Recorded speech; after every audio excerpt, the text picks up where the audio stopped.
This is going to be a very short video, just quickly outlining IFRS 5, which is all about non-current assets which are held for sale and discontinued operations.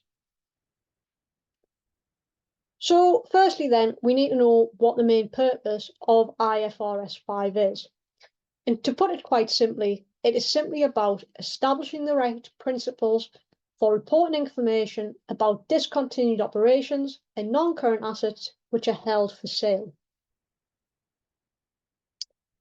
So looking at non-current assets held for sale in a little bit more detail now on.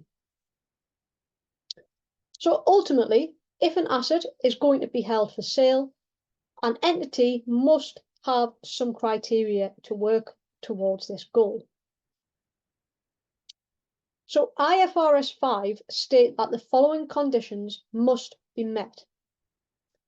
So firstly, the asset must be available in its immediate condition, and a sale must be highly probable. Now, there are obviously some criteria which would make an asset highly probable to be sold. So we're going to have a little look at what those are now. So the first one is that management must be committed to having a plan to actually sell that asset without an intention of having to keep it. There should be an active program in place in order to locate a buyer. That should have been initiated by the entity themselves. An asset is going to be actively marketed at a reasonable price.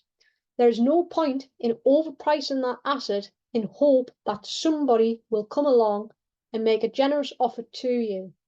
If you need to get rid of that asset, it must be marketed at a reasonable price. A sale must also be expected to complete within 1 year from the classification date. If you do not expect the sale to happen within the next 12 months, then it is not an asset that can be held for sale under the IFRS 5 guidance. And the last thing to note is that it is unlikely that the plan is going to change or be withdrawn.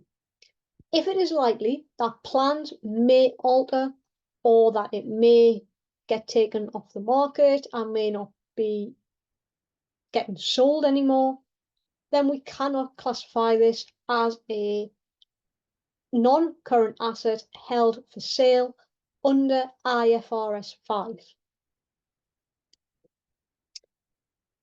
So in order to quantify this then, there are some measurements that we need to have for non-current assets which are going to be held for sale.